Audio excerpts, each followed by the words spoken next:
Olá, nesta aula trataremos de diferentes modelos de escolas particulares na educação brasileira.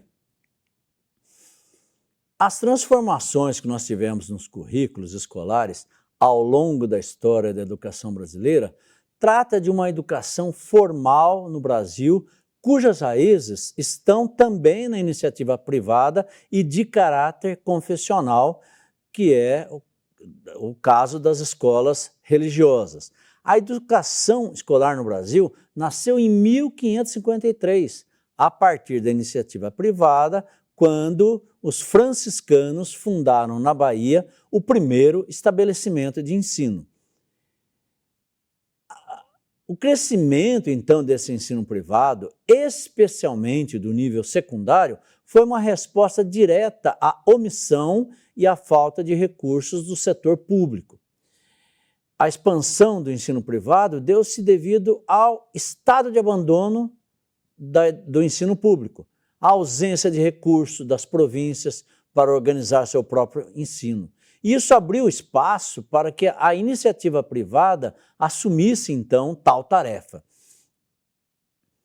Nós temos aqui um quadro que fala das transformações, então, no currículo, nos períodos. Lá no Brasil colônia, o início da educação, nós tínhamos uma educação escolar marcada pela ação jesuítica e de outras ordens religiosas, como os franciscanos e outras. A iniciativa privada era confessional, focada no modelo humanístico, clássico e na catequese. Já no Império, tivemos ali a característica de um currículo voltado para a elite, que era uma ferramenta de poder e também de distinção social, voltada para a formação das elites nas escolas particulares, nos liceus. Isso foi perpetuando o modelo clássico e elitista. Quando chegamos na Primeira República, vamos ter, de fato, expansão e também continua o fenômeno da dualidade. O setor público sofre um esvaziamento e a autonomia dos estados, a rede privada, confessional e também laica se consolidou e foi dando respostas à demanda crescente da classe média que procurava uma educação de qualidade. Na era Vargas e também nos anos 40, nós temos a profissionalização do currículo científico, porque a pressão pela educação técnica profissional e também o currículo começavam a absorver a necessidade de uma formação científica e para o trabalho, embora muitas vezes em um modelo dual. Os debates sobre a lei e com a primeira LDB, já estamos lá nos anos 50 e 60, lembrando que a primeira LDB é de 1961. Eles acentuaram a pluralidade de modelos. Tinha, além dos modelos que nós já falamos, tinha os confessionais, os filantrópicos, a influência de grupos políticos na defesa dos seus ideais curriculares.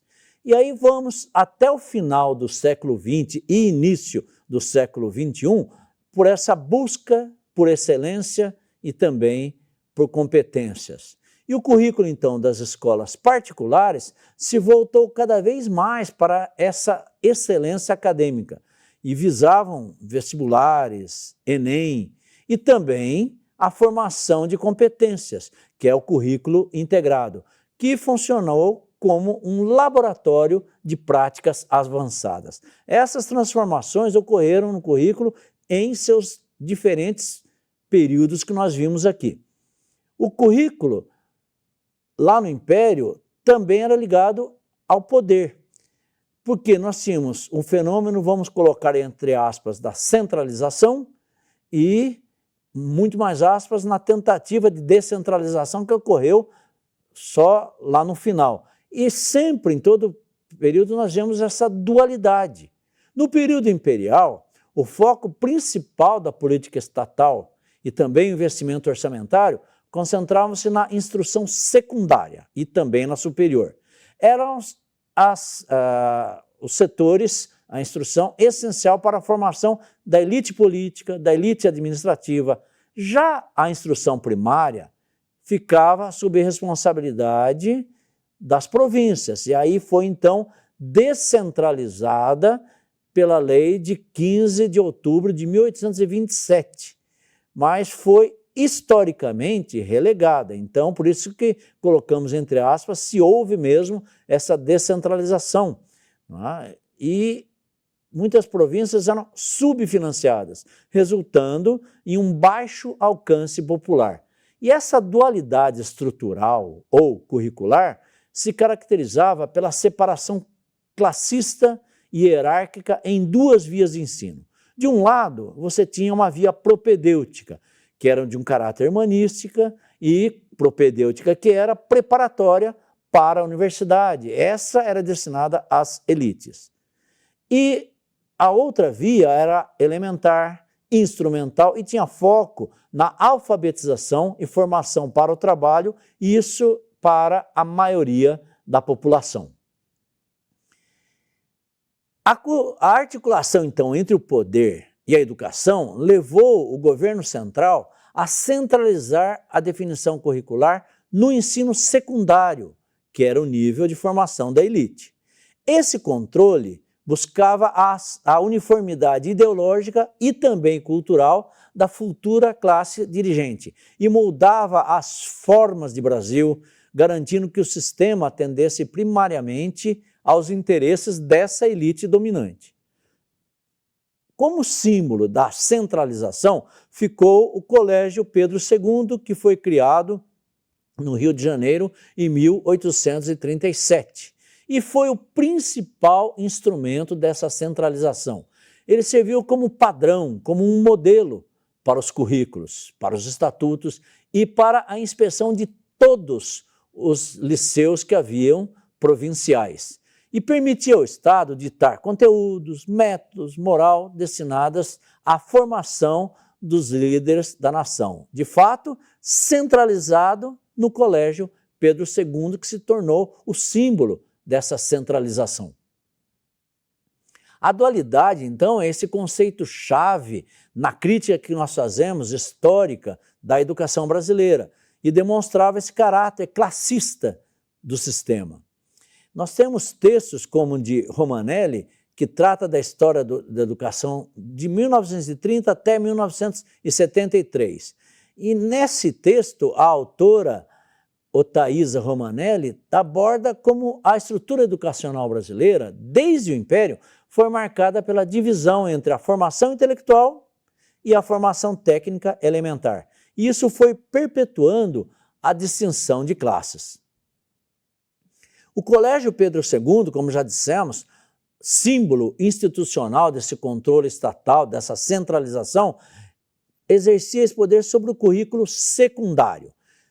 Paulo Giraldelli, em História da Educação Brasileira, aborda o papel desse Colégio Pedro II como a instituição exemplar e normalizadora do ensino secundário, sendo o modelo de centralização curricular no Segundo Império. No outro texto, Marta de Carvalho fala da escola e a república e fala da relevância, né, dessa escola na república, que embora o foco não seja apenas o império nesse texto, o trabalho dela é crucial para entender como as instituições, como o Colégio Pedro II, atuaram lá atrás na formação da identidade nacional e na definição de um currículo para a elite, um currículo padrão para a elite. A herança que nós recebemos dessa dualidade causou uma crise e a busca, consequentemente, por alternativas a essa crise.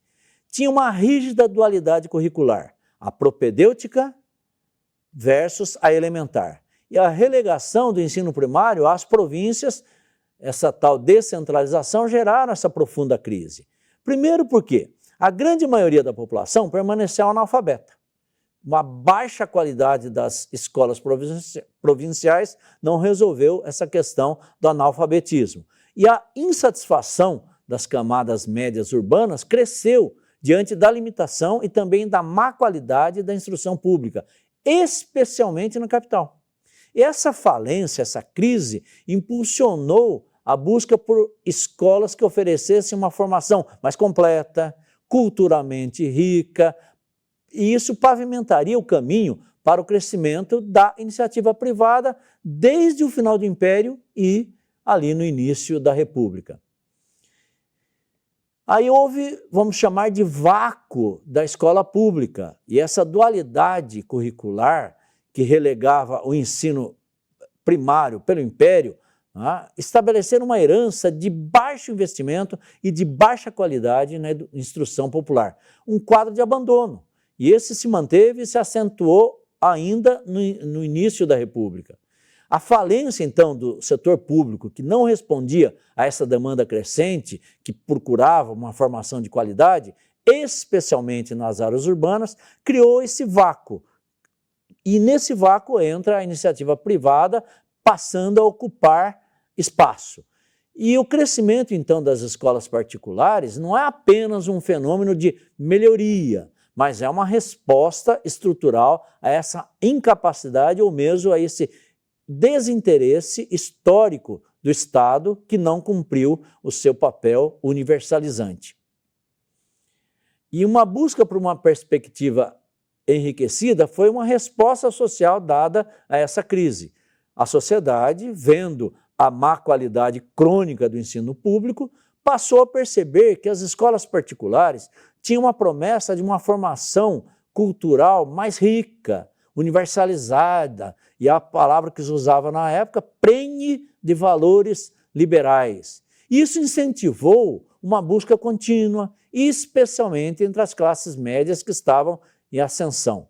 O contexto que nós temos aqui é que, percebendo-se a má qualidade da escola pública, isso levou a sociedade a entender que a escola particular oferecia uma perspectiva educacional culturalmente enriquecida. E essa dinâmica, contudo, reforçou a dualidade social, porque o acesso à educação de perspectiva então enriquecida ficou condicionado à capacidade de pagamento. E essa perspectiva enriquecida é uma percepção social que, ironicamente, aprofundou a exclusão e essa estratificação social. Então, nessa relação público-privada, nós temos uma contribuição curricular e também a responsabilidade do Estado.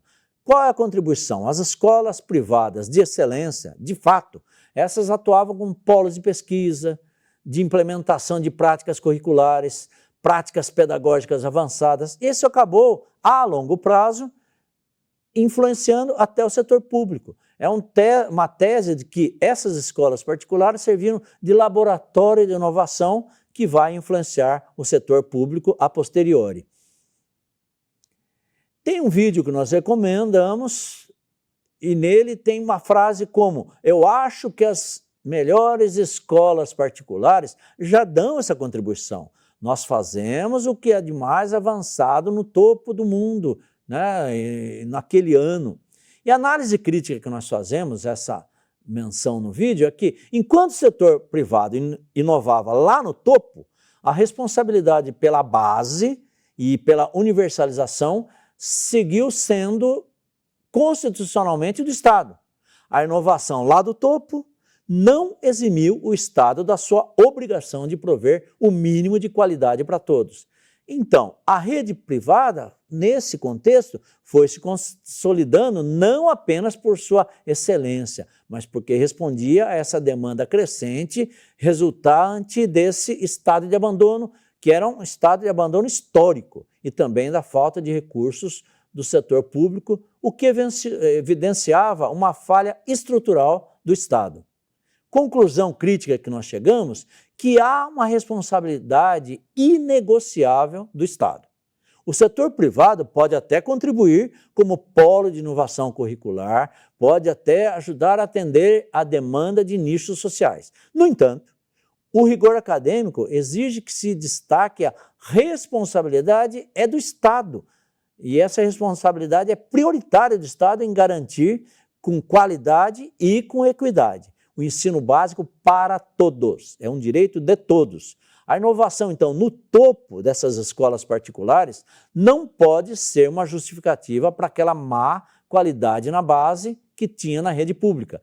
Isso faz com que se evite a perpetuação da dualidade que é histórica e que existe há anos, há séculos, na história do nosso sistema brasileiro. A autonomia curricular, que é a inovação, traz um desafio também da equidade. A maior autonomia dessa rede privada permitia a experimentação, diferenciação curricular. Teoricamente, isso pode até ser absorvido e discutido pelo sistema público como uma fonte de inovação. No entanto, essa autonomia exige cautela, para não resultar em uma despadronização excessiva que vai beneficiar apenas a elite de novo e dificulte a vida e até a mobilidade social. As escolas privadas possuem mais autonomia. Elas podem escolher seus métodos, desenvolver grades curriculares diferenciadas. Isso é uma aposta no método de ensino e também na formação do cidadão. As escolas privadas têm mais autonomia para escolher, então, esses métodos, desenvolver grades curriculares diferenciadas, e essa é a aposta no método de ensino e na formação do cidadão, mas, fazendo uma análise crítica a isso, a autonomia tem que ser balizada pelas DCNs, que são as diretrizes curriculares que temos, e também pela BNCC. Isso vai assegurar, apesar das especificidades, que o conhecimento essencial para a cidadania seja garantido a todos os estudantes, independentemente da rede. A autonomia da rede privada é um campo de ação entre o presencial, o potencial de inovação e também o risco de aprofundar a estratificação da educação, em que sempre as melhores práticas ficam restritas àqueles que podem pagar.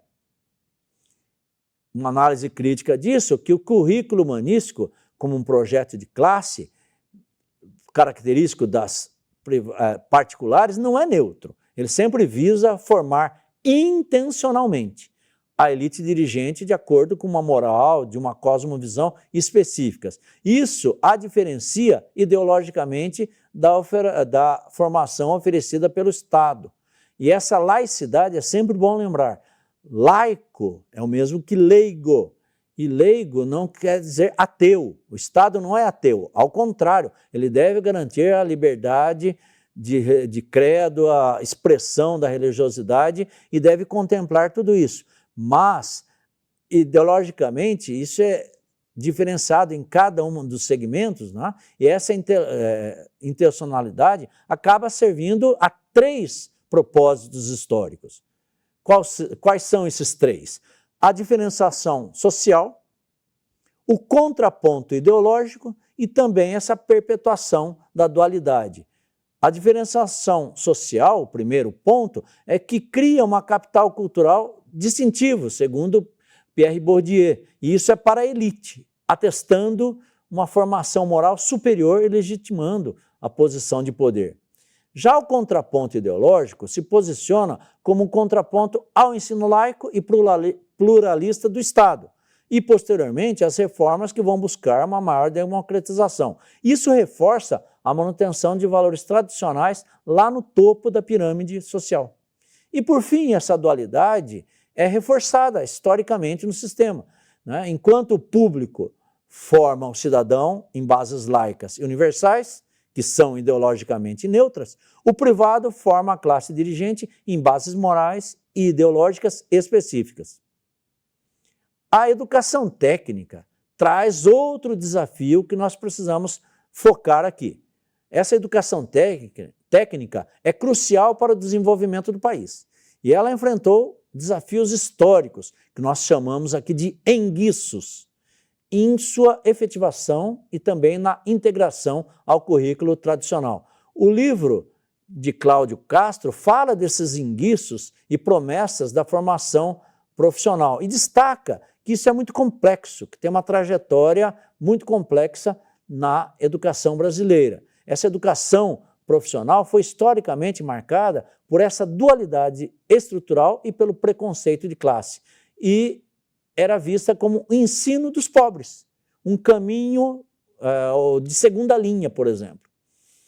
Já a educação técnica, no currículo brasileiro, criou, então, essa separação entre o ensino propedêutico, que era preparatório para a universidade e destinado à elite, desse ensino técnico, que era preparatório para o mercado de trabalho e destinado às classes menos favorecidas.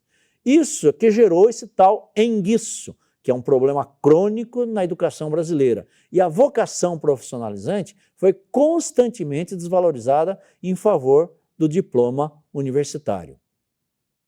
As promessas da formação profissional eram que, apesar dos desafios, ela tinha uma promessa de desenvolvimento, porque atendia diretamente às necessidades do mercado de trabalho e promovia uma ascensão social rápida. E aí os sistemas de ensino diversos, como os filantrópicos, os ligados a movimentos sociais, aos patronais, são cruciais para a oferta dessa educação técnica.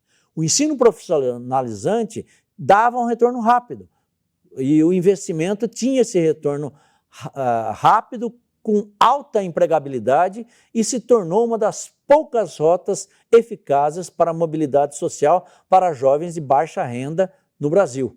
A iniciativa privada incluiu também grandes sistemas como o Sistema S, Senai, Senac, Senat. Isso atua como o Estado, atua onde o Estado é ineficaz e vai preenchendo vácuos deixados de formação de mão de obra qualificada.